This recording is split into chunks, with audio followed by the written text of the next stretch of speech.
तो हेलो बच्चों, क्या हाल चाल। आप सभी का स्वागत करते हैं एके डिजिटल इंस्टीट्यूट के इस ऑनलाइन प्लेटफॉर्म पे। तो आज के इस वीडियो में हम लोग क्या पढ़ने वाले हैं, क्लास 10th चैप्टर हमारा 3 है एनसीईआरटी बुक से मैथ का। सबसे पहला काम हम पढ़ेंगे दो चरों वाले रैखिक समीकरण युग्म। इस चैप्टर का नाम है दो चरों वाले रैखिक समीकरण युग्म। इसका हम लोग पूरा टोटल परिचय देखने वाले हैं। लेक्चर नंबर 1 है। लेक्चर 1 में केवल हम लोग परिचय कुछ उदाहरण करेंगे और लेक्चर 2 में हम लोग प्रश्नावली के क्वेश्चन लगाएंगे ना। तो लेक्चर 1 जैसे आप पहले इसको समझे रहेंगे तो वो वीडियो जो आएगी आपका प्रश्नावली का तो वो समझ में आपको जरूर आ जाएगा ना। तो देखिए, चलिए वीडियो को स्टार्ट करते हैं। पहले तो हम जानते हैं पाठ का नाम है दो चरों वाले रैखिक समीकरण। तो दो चरों वाले रैखिक समीकरण होता क्या है, पहले इनकी बात हम करते हैं ना। अब देखो, चैप्टर हमारा 3 है, हम लोग न्यू बुक से लिए हुए हैं इसको। चैप्टर का नाम है मेरे भाई दो चरों वाले रैखिक समीकरण, दो चरों वाले रैखिक समीकरण युग्म। ठीक है, अब देखो जरा ध्यान से हमारी बात समझना। दो चरों वाले रैखिक समीकरण युग्म, ये हमारे चैप्टर का नाम है ना। दो चरों का मतलब जिसमें दो चर हो। जिसमें कितने चर हो मेरे भाई? दो चर हो। जिसमें दो चर हो। रैखिक का मतलब होता है घात जिसकी घात एक हो। जिसकी घात कितनी हो मेरे लाल? जिसकी घात एक हो। ठीक है। और युग्म का मतलब क्या होता है? युग्म का मतलब होता है जोड़ा। क्या होता है? जोड़ा। ठीक है। तो अब पहली बात हम लोग क्लास 9th की याद करते हैं। किसका? Class 9th। क्लास 9th में हमने क्या पढ़ा था? क्लास 9th में हमने पढ़ा था दो चरों वाले रैखिक समीकरण।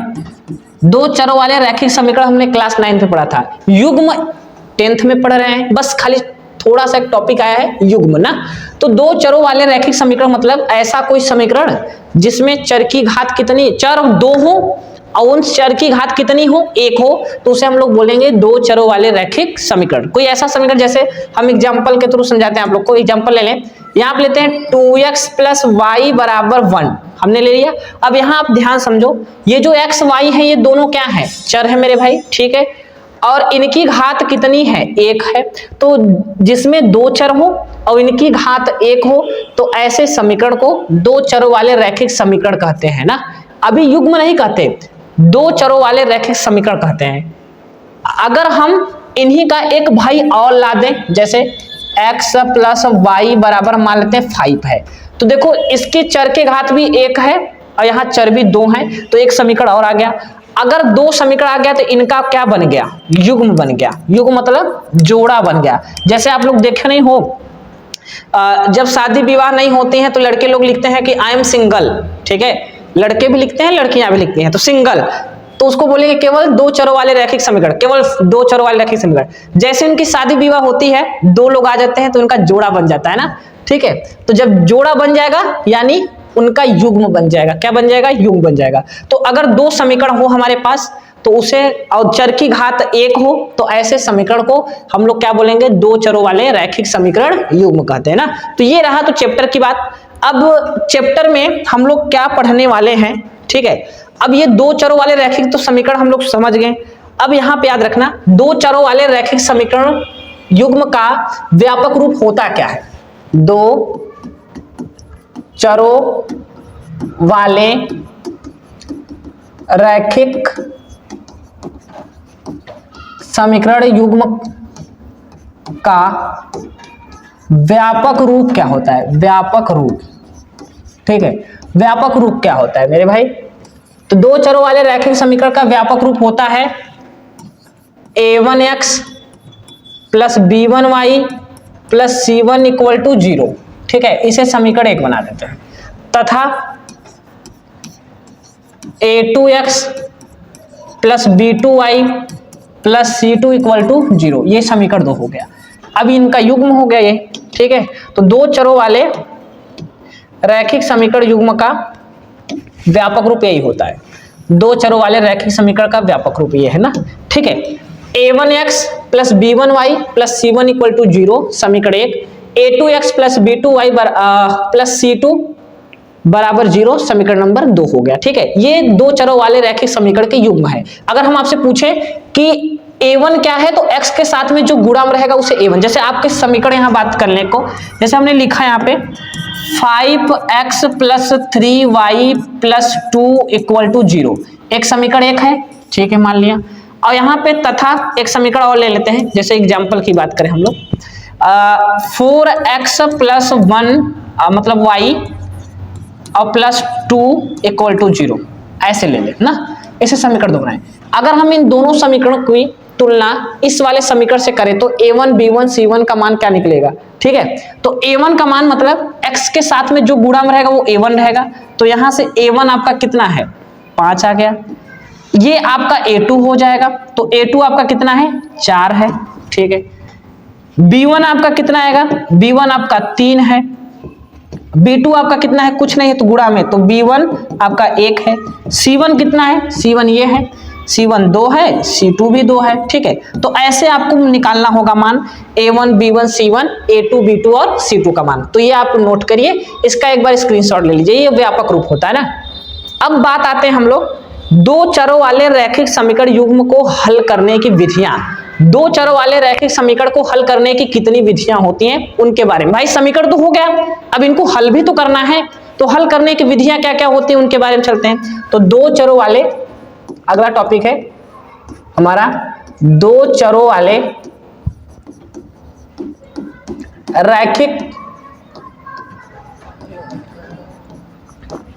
रैखिक समीकरण को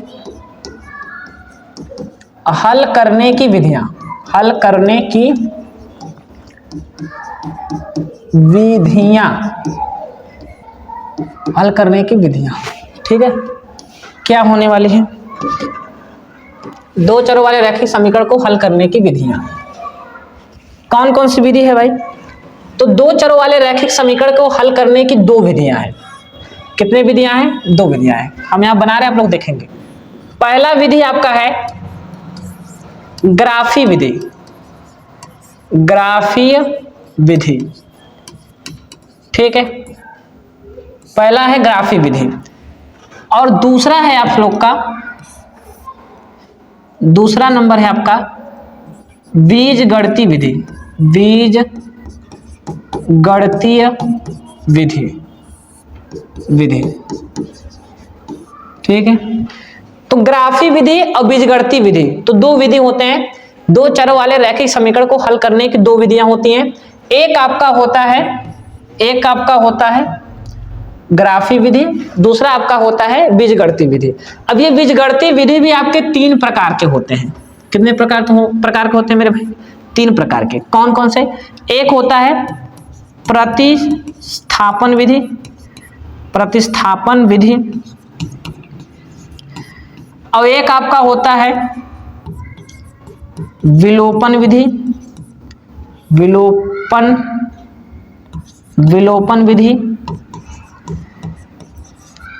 और एक आपका होता है वज्र गुणन विधि। ठीक है, तो आप समझिए, ग्राफी विधि, दूसरा होता है बीजगणितीय विधि।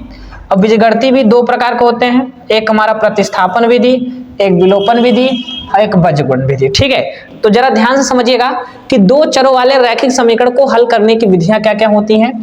पहला विधि आपका होता है ग्राफी विधि, दूसरा आपका होता है बीजगणितीय विधि। ठीक है, ग्राफी विधि का मतलब होता है,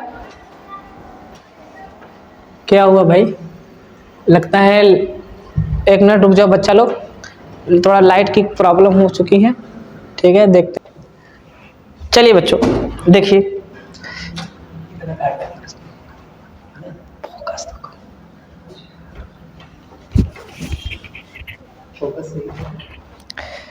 चलिए बच्चों देखिए, थोड़ा सा लाइट का प्रॉब्लम हो गई थी यहाँ पे ना, लाइट कट गई थी, तो कोई दिक्कत नहीं है, हम लोग आगे कंटिन्यू करते हैं। तो चलिए देखिए, तो पहला विधि ग्राफी विधि, मतलब ग्राफ वगैरह बना करके हम सॉल्व करेंगे दोनों समीकरण को। ठीक है, दूसरा है बीजगणितीय विधि। बीजगणितीय विधि मतलब कैलकुलेशन मेथड जिसको बोलते हैं, कि कैलकुलेशन करके, मतलब जोड़ घटाना करके, गुणा भाग करके हम इस विधि में निकालेंगे ना, ये विधि भी आपकी क्या होती है, 3 विधि द्वारा हल होते हैं, प्रतिस्थापन विधि, विलोपन विधि और वज्रगुणन विधि। ठीक है, तो प्रतिस्थापन विधि क्या होता है, विलोपन विधि क्या होता है, वज्रगुणन विधि क्या होता है, ये हम आगे एक्सरसाइज में डिस्कस करेंगे। पहले तो आप समझो कि इनको हल करने की कितनी विधियां होती हैं, 2 विधियां होती हैं, एक ग्राफी विधि होता है, एक बीजगणितीय विधि।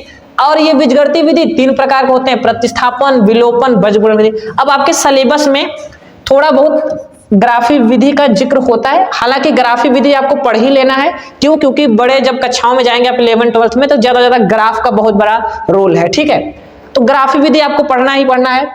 बीजगणितीय विधि में प्रतिस्थापन विधि आपको पढ़ना है। ठीक है, तो पहला 3.1 इसमें कंप्लीट हो जाएगा, और 3.2 में ये है, और 3.3 में ये है। ठीक है, विलोपन, और 3.4 जो भी होगा उसमें मिक्सिंग करके देते हैं। वज्रगुणन विधि आपके सिलेबस में नहीं है। ठीक है, यानी कट गया है, बहुत खुशी की बात होगी। तो ये आपके सिलेबस में नहीं है, इसको पढ़ना भी नहीं है।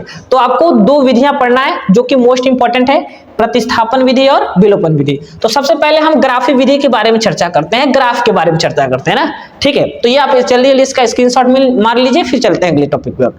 तो पहला हम ग्राफी विधि की अगर बात करें, ग्राफी विधि, ठीक है, तो ग्राफी विधि क्या होता है, पहले तो हम समझें कि कोई अगर हमारे पास रेखा दिया हुआ है, कोई मान लेते हैं कोई समीकरण दिया हुआ है, मान के चलते हैं हमारा समीकरण यहाँ पे है, नॉर्मल समीकरण लेते हैं, x + y = 5 लेते हैं। ठीक है, एक समीकरण हमने यहाँ बना दिया।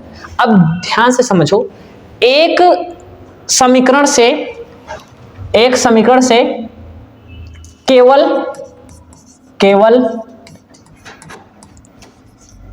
एक ही रेखा खींची जा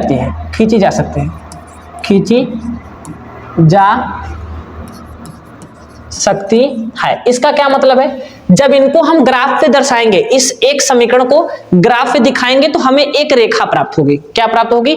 एक सरल रेखा प्राप्त होती है। क्या प्राप्त होती है मेरे भाई? एक सरल रेखा। यहां लिख सकते हैं आप, सरल रेखा। हमें एक सरल रेखा प्राप्त होती है। ठीक है, कैसे प्राप्त होगी जरा ध्यान समझिए और समझो। पहली बात, रेखा, कोई भी रेखा हमको खींचने से पहले हमें क्या पता होनी, कोई अगर रेखा खींचना है तो हमें मिनिमम 2 बिंदु, हमें 2 बिंदु अगर पता रहेगा तो 2 बिंदुओं से हम एक रेखा खींच सकते हैं ना। तो 2 बिंदुओं अगर हमें मालूम है तो 2 बिंदुओं से हम एक रेखा खींच सकते हैं। तो सबसे पहले वही हम 2 बिंदु निकालेंगे। जो भी ये समीकरण आपको दिया है उसमें कैसे हम बिंदु निकालेंगे, तो x का मान कुछ ना कुछ रखिए तो y का मान कुछ ना कुछ आ जाएगा। अगर हम यहाँ पे x बराबर हम 0 रख दें, x बराबर 0 रखेंगे तो यहाँ 0 हो जाएगा, 0 + y = 5, यानी y बराबर आपका कितना आ जाएगा? 5। x का मान हमने 0 रखा तो y का मान 5 आ गया। बिंदु कितने आए मेरे भाई? बिंदु आपके आ गए, x का मान 0 और y का मान 5, ये हमारे बिंदु आ गए। ठीक है, एक बिंदु और निकाल लेते हैं, क्योंकि हमें रेखा खींचना है। तो रेखा खींचना है तो हमें 2 बिंदु चाहिए।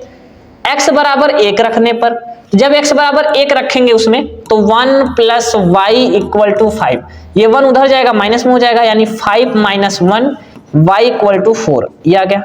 अगर हम बिंदु की बात करें तो बिंदु कितने आएगा? बिंदु की बात करें भैया तो x का मान हमने 1 रखा तो y का मान 4 आ गया। ठीक है, ये बिंदु आ गए। अब हमें 2 बिंदु पता हो गया ना। अब हम क्या खींचेंगे? ग्राफ। तो ग्राफ खींचने के लिए सबसे पहले हमें क्या चाहिए? एक कार्तीय तल चाहिए। तो सबसे पहले हम एक कार्तीय तल लेते हैं। देखिए, ऐसे आपको बना देना है कॉपी में। ठीक है, देखिए ऐसे कुछ इस प्रकार से। चलिए थोड़ा सा छोटा ले लेते हैं हम लोग। चलिए भाई, ये आपका क्या होता है, 1 मिनट, ये आपका x अक्ष होता है और ये आपका क्या होता है? y अक्ष होता है। ये x डैश, ये y डैश। ठीक है, सबको मालूम है। ये आपका मूल बिंदु 0 होता है। हमें कितना तक ले जाना है? 5 तक है। तो 1 2 3 4 5 6 तक ले जाते हैं। 1 2 3 4 5, ये तो आपको मालूम ही है ना सबको। उसके बाद -1 -2 -3 -4 -5। ठीक है, ये चीजें है ना। नीचे भी ले लेते हैं, -1 -2 -3 -4। ठीक है, अब एक बात हमें जरा बताना, कितने बच्चे ये चीजें पढ़े होंगे क्लास 9th में? नहीं पढ़े होंगे, कोई दिक्कत नहीं। पहले बिंदु देखो, पहला बिंदु कहाँ पे है? x का मान 0 है, y का मान 5 आ गया है। x का मान 0 मतलब ये x है, x का मान 0 है, y का मान कितना आ गया है 5, यानी बिंदु हमारा यहाँ पे होगा 0,5। ठीक है, इसका बिंदु का नाम दे देते हैं, ये बिंदु हमारा a है। चलो हम इधर लिख देते हैं इसको, a जो आपका है 0, कितना है 5 है। दूसरा बिंदु कितना है, x का मान 1 है, y का मान 4 है ना, 1,4, तो 1 कहाँ है, x का मान 1 है, y का मान कितना है 4, मतलब यहाँ पे। ठीक है, x का मान 1, y का मान ऊपर चलेंगे 4, यहाँ पे है। ठीक है, x का मान 1, y का मान 4, ये बिंदु हम मानते हैं b है। अब इन दोनों बिंदुओं को हम मिला देंगे तो हमें क्या प्राप्त होगी मेरे भाई, इन दोनों बिंदुओं को अगर हम मिला देंगे तो हमें एक रेखा प्राप्त होगी कुछ ऐसे। थोड़ा सा इसको हम ऊपर कर लेते हैं जगह के लिए। ठीक है, हम बगल में कर देते हैं इसको।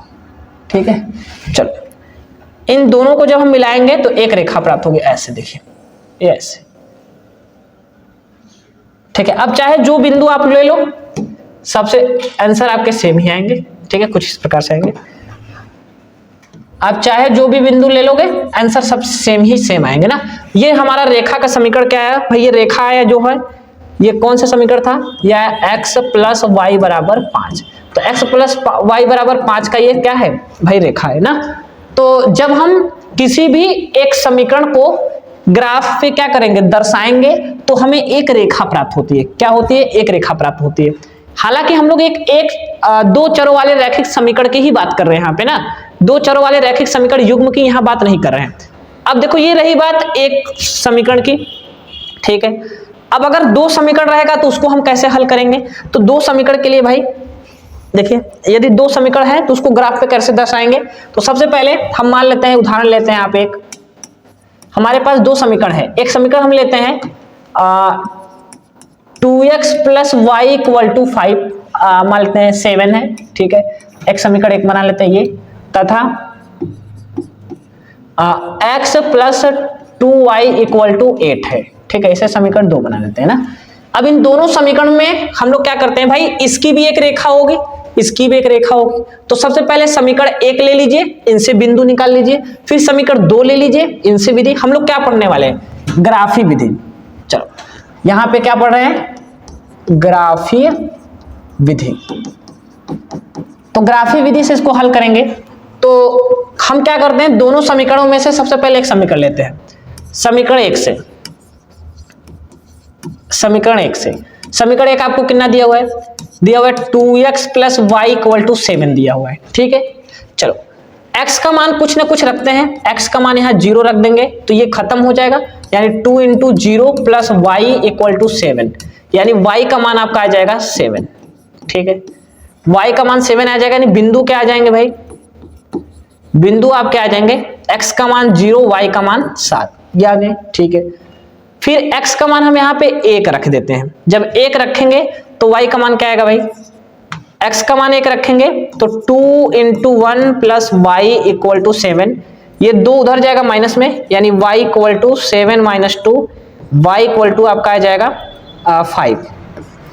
बिंदु क्या आ गए, थोड़ा सा इसको इसी में एडजस्ट करते हैं हम लोग, इसी में एडजस्ट करते हैं। बिंदु आप क्या आएंगे,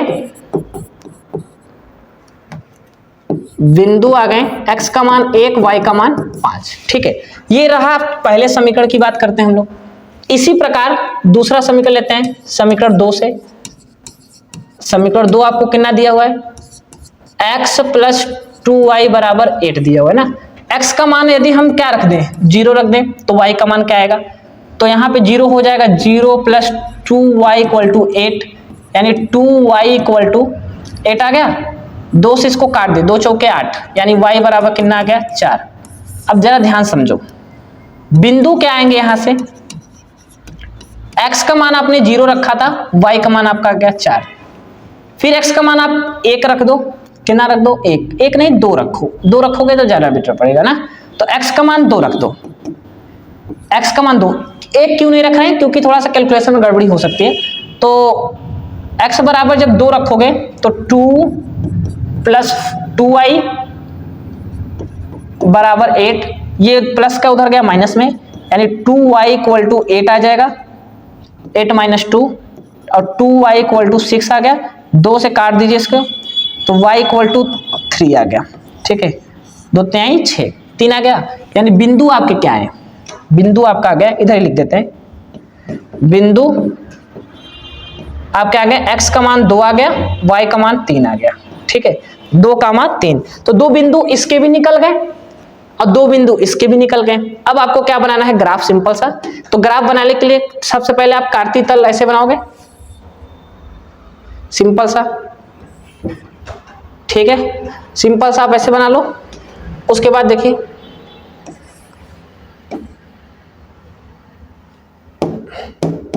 ठीक है, ये आपका क्या होगा, 0 होगा, ये कितना होगा, 1 2 3 4 5 6, ठीक है, सेम टू सेम यही, -1 -2 -3 -4 -5 और माइनस का 6।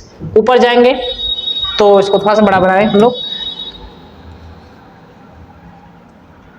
ठीक है, यहां पे आ जाएगा 1 1 2 3 4 5 6 7 8 ना। नीचे जाएंगे -1 -2 -3 -4 और -5, ठीक है, ये आ गया हमारा। दोनों बिंदुओं को इस पे दर्शाओ। यहां पहला बिंदु कितना दिया हुआ है, 0,7, x का मान 0 है, ठीक है, थोड़ा सा कलर चेंज कर लेते हैं हम लोग, ठीक है, x का मान, चलो x का मान आपका कितना है, 0 है, तो y का मान कितना है आपका, y का मान 7 है, मतलब यहां पे ये बिंदु आपका आएंगे 0,7, ठीक है। दूसरा आपका कितना दिया हुआ है, x का मान 1, y का मान 5, x का मान 1 है और y का मान 5, मतलब यहां पे, ठीक है, इधर, ठीक है, x का मान 1, y का मान 5। इनसे जब हम एक रेखा खींचेंगे भाई, इन दोनों बिंदुओं को मिलाते हुए एक रेखा खींचेंगे ऐसे ऐसे, तो कुछ इस प्रकार से बनेगी, देखिएगा, ठीक है, एक रेखा हमारी बन गई। दूसरा बिंदु आपको कितना दिया हुआ है भाई, दूसरा बिंदु कितना दिया हुआ है, ठीक है,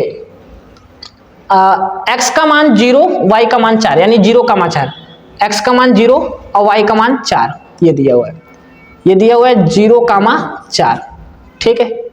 और सुनो, x का मान, दूसरा बिंदु दिया है 2, y का मान 3, x का मान 2, y का मान 3, मतलब यहीं पे होगा ऐसे, कुछ इस प्रकार से, एक मिनट, ये ऐसे, x का मान 2 और y का मान कितना आ गया, x का मान 2 और y का मान 3, ठीक है, ये बिंदु आ गया। दोनों को मिला देते हैं ऐसे,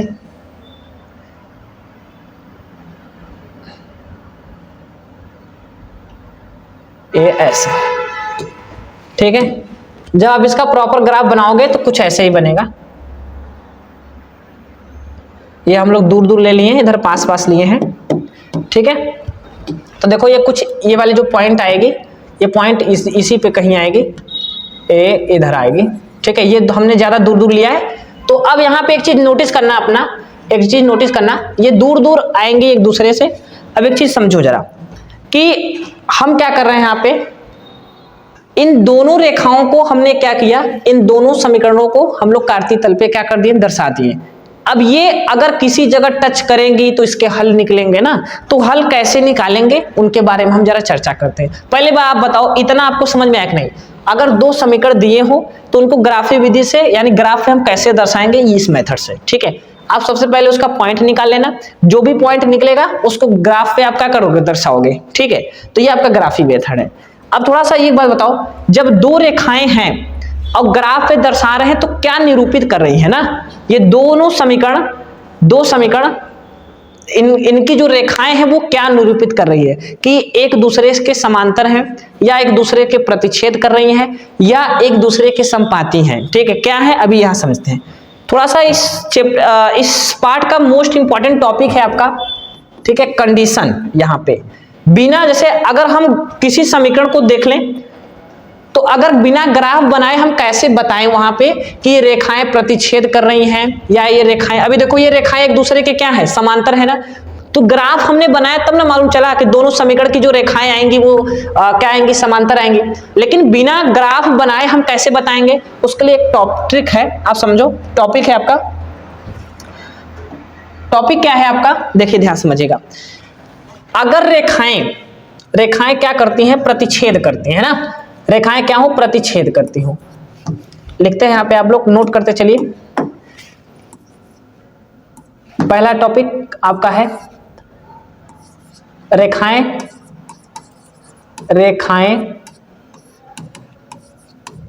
प्रतिच्छेद करती हैं। जब रेखाएं प्रतिच्छेद करने का क्या मतलब, ऐसे, ठीक है।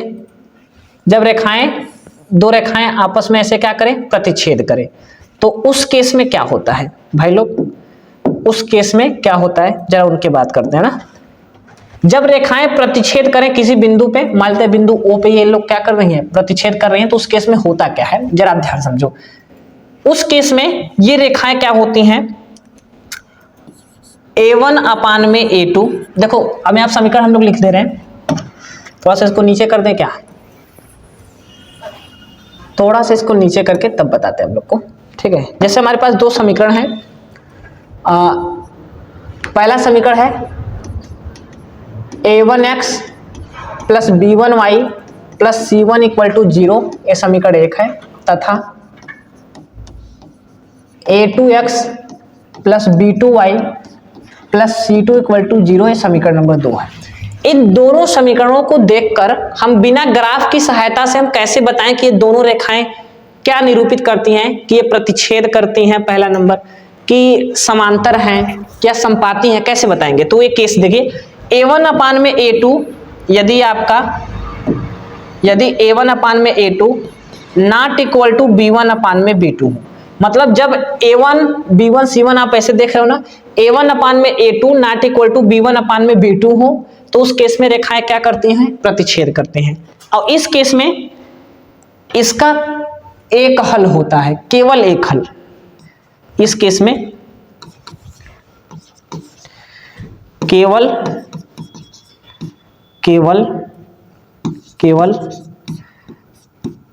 एक हल है, केवल एक हल है।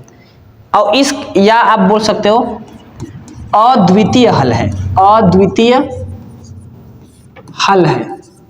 अद्वितीय हल का मतलब और कोई दूसरा हल नहीं, केवल एक ही हल हो। और जब इसका कोई हल है, मतलब एक हल है, यानी एक बिंदु प्रतिच्छेद कर रहा है, एक ही हल है इसके, तो इस केस में ये संगत होता है। क्या होता है मेरे भाई, संगत है, ठीक है, संगत होता है, संगत होता है, आप ऐसे लिखोगे, ठीक है। और जब रेखाएं क्या हो, समांतर हो, जब रेखाएं क्या हो, समांतर हो, या लिख देते हम लोग दूसरा नंबर, रेखाएं समांतर हो, समांतर हो, उस केस में क्या होता है, उस केस में हमारा A1 अपान में A2 बराबर होता है B1 अपान में B2 not equal to C1 अपान में C2, ठीक है, ये केस होता है। यानी A1 अपान में A2 बराबर होता है B1 अपान में B2 और नॉट इक्वल टू C1 अपान में C2। अगर कोई ऐसा केस है तो रेखाएं क्या होती हैं, समांतर होती हैं। इस केस में देखिए भाई, एक चीज आप नोट करिएगा, नोटिस करिए, जब ये कहीं प्रतिच्छेद कर ही नहीं रही हैं तो इसका कोई हल होगा क्या, नहीं होगा, तो लिखेंगे कोई हल नहीं है, कोई हल नहीं है, कोई हल नहीं है, ठीक है। अगर हम तीसरे पॉइंट की बात करें मेरे भाई, तीसरे पॉइंट की अगर हम बात करें, जब कोई हल ही नहीं है तो ये क्या है, संगत नहीं है, मतलब असंगत है, असंगत है, क्या है, असंगत है, ठीक है। तीसरा चीज क्या है आपका, तीसरा क्या है, जब रेखाएं क्या हो, संपाती हो, यानी एक ही रेखा के ऊपर दूसरी रेखा हो, ऐसे, ठीक है। देखिए इसका थोड़ा सा बड़ा चित्र हम बना लेते हैं, ठीक है, यानी एक ही रेखा के ऊपर दूसरी रेखा हो। इस केस में क्या होता है, रेखाएं रेखाएं समपाती हो। जब रेखाएं समपाती हो तो उस केस में क्या होता है, A1 अपान में A2 बराबर होता है B1 अपान में B2 बराबर होता है C1 अपान में C2। ठीक है, और यहां पे एक चीज और नोटिस करना आप लोग, एक ही रेखा के ऊपर दूसरी रेखा जा रही है। जब एक ही रेखा के ऊपर दूसरी रेखा जाएगी तो रेखा को टच करते हुए जा रही है कई बिंदुओं पे, तो इसके हल कितने होंगे, अनेक हल। कितने होंगे, अनेक हल। अनेक हल है, या कहीं कहीं लिखता है अपरिमित रूप से अनेक हल है। तीसरा क्या है, जब इसके हल है ना तो इस केस में ये संगत है। क्या है, संगत है। देखिए 3.1 में इसी से रिलेटेड क्वेश्चन है, 3.1 में इसी से रिलेटेड क्वेश्चन है कि हमें ऐसे दो समीकरण देगा और समीकरण देखकर हमें बताना है कि वो रेखाएं उनकी जो हैं प्रतिच्छेदी हैं कि समांतर है कि समपाती है, क्या है उसी को हमें देख करके बता देना है। ठीक है, तो इसका आप स्क्रीनशॉट ले लीजिए। क्या है कि जब रेखाएं प्रतिच्छेद करती हैं यानी प्रतिच्छेदी हैं, उस केस में क्या होता है, A1 अपान में A2 not equal to B1 अपान में B2। इसके केवल एक ही हल है, केवल एक हल का मतलब अद्वितीय हल, और कोई दूसरा हल नहीं है। और जब ये हल है तो इस संगत भी है। जब रेखाएं समांतर हो मतलब एक दूसरे के पैरेलल हो, उस केस में क्या होता है, A1 अपान में A2 बराबर होता है B1 अपान में B2 और नॉट इक्वल टू C1 अपान में C2। ये दोनों बराबर होंगे, बराबर नहीं होगा। कभी कभी बहुविकल्पी में ये क्वेश्चन पूछ लेगा, कहेगा ये निरूपित किसको निरूपित करती है, रेखाएं किसको निरूपित करती हैं, भाई समांतर रेखाओं को निरूपित करती है, सीधी सी बात है। जब ये कहीं टच ही नहीं कर रहा है, दोनों रेखाएं ऐसे सीधी जा रही हैं, तो इसके कोई हल नहीं है। जब कोई हल है ही नहीं तो ये असंगत है मेरे भाई। ठीक है, अब देखो समपाती का क्या क्या केस है कि एक ही रेखा के ऊपर दूसरी रेखा जा रही है, तो रेखा को सभी जगह टच करते हुए जाएगी, तो उसके अपरिमित रूप से कितने हल होंगे, अनेक हल होंगे। और इसका कंडीशन क्या होगा, A1 अपान में A2 बराबर होगा B1 अपान में B2 बराबर होगा C1 अपान में C2। ठीक है, और जब इसके हल हैं तो ये संगत भी है। तो चलिए इसका स्क्रीनशॉट लीजिए, फिर चलते हैं इसका एक एग्जाम्पल लेते हैं ना, एग्जाम्पल लेके समझाएंगे तो ज्यादा बेटर समझ जाएगा। जैसे आपको उदाहरण ले लेते हैं एक, देखिए इसमें हम लोग परिचय उदाहरण ही ले रहे हैं बस खाली, और हम लोग प्रश्नावली के क्वेश्चन कल के वीडियो में करेंगे। ठीक है, उसमें केवल प्रश्नावली के क्वेश्चन होंगे ना, और प्रश्नावली के क्वेश्चन देखो आप सोचोगे कि ये बकवास हम क्यों पढ़ रहे हैं। ठीक है, तो ये आप याद रखना कि जब तक टेलर नहीं आप देखोगे तो पिक्चर आपको समझ में आने वाली नहीं है। तो ये टेलर है, आप इनका जरूर से जरूर नोट्स बना लीजिएगा। उदाहरण क्या है, जैसे हमारे पास कोई समीकरण दिया हो, जैसे मान लेते हैं हमारे पास 5x + 2y बराबर 3 दिया हो, इधर इसको ले आते हैं माइनस का प्लस का 3 बराबर 0, ये समीकरण 1 दिया हुआ, तथा 6x मान लेते हैं 5x 10x मान लेते हैं 10x + 4y + 1 बराबर 0, समीकरण 2। ठीक, तो बताइए कि इन दोनों समीकरण, अब हमें अगर पूछे कि इन दोनों समीकरणों की रेखाएं क्या निरूपित करती हैं, क्या निरूपित करती हैं कि एक दूसरे को प्रतिच्छेद करती हैं, या एक दूसरे के समांतर होती हैं, या एक दूसरे के क्या होती है, समपाती होती है, मतलब एक ही के ऊपर दूसरी रेखा होती है, क्या होती है आपको देख के बताना है। तो अभी कंडीशन देखो, कंडीशन क्या होता है, आपको वही फॉलो करना है। सबसे पहले क्या निकालना है, A1 अपान में A2 निकालना है, B1 अपान में B2 निकालना है, C1 अपान में C2।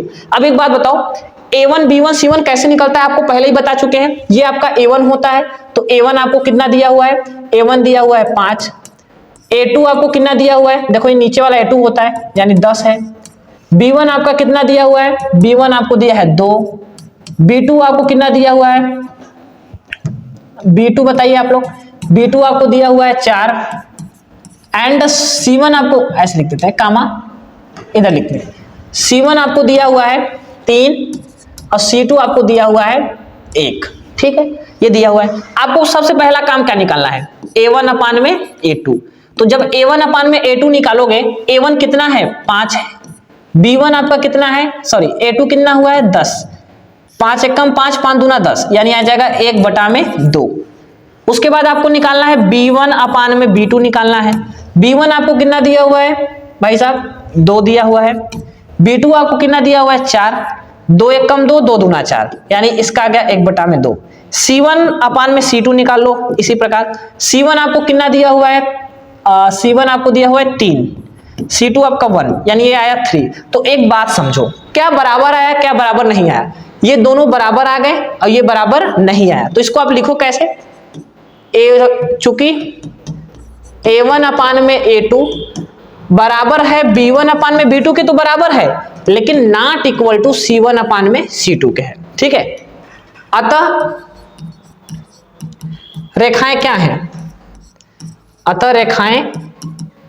अतः समांतर रेखाएं हैं, ऐसे लिखिए, अतः समांतर रेखाएं हैं। मतलब ये जो रैखिक समीकरण युग्म जो आपको दिया हुआ है, ये समांतर रेखाओं को क्या करती है? निरूपित करती है। कैसे? समांतर का कंडीशन ये होता है ना, A1 अपान में A2 बराबर हो B1 अपान में B2 और नॉट इक्वल टू C1 अपान में C2। ठीक है, तो ये रेखाएं क्या है? समांतर, क्योंकि दो बराबर आ गए, एक बराबर नहीं है ना। इसी प्रकार हम लोग प्रश्नावली के जितने भी क्वेश्चन हैं ऐसी प्रकार है, सारा हम ऐसे ही करेंगे। ठीक है, तो अब क्या करते हैं, ये आपका परिचय पूरा हो गया कंप्लीट। ठीक है, इतनी बातें हमें ध्यान में रखनी है। अब हम लोग पढ़ेंगे, पहले तो ग्राफी विधि आपको समझा दिए, तो पहला 3.1 का कल आपको लेक्चर एक मिल जाएगा। ठीक है, और उसमें आप लोग बाकायदे से उसको देख लीजिएगा। तो मिलते हैं आप लोगों से कल एक नई वीडियो में, तब तक के लिए धन्यवाद, टाटा बाय बाय, फिर मुलाकात करते हैं आप लोगों से।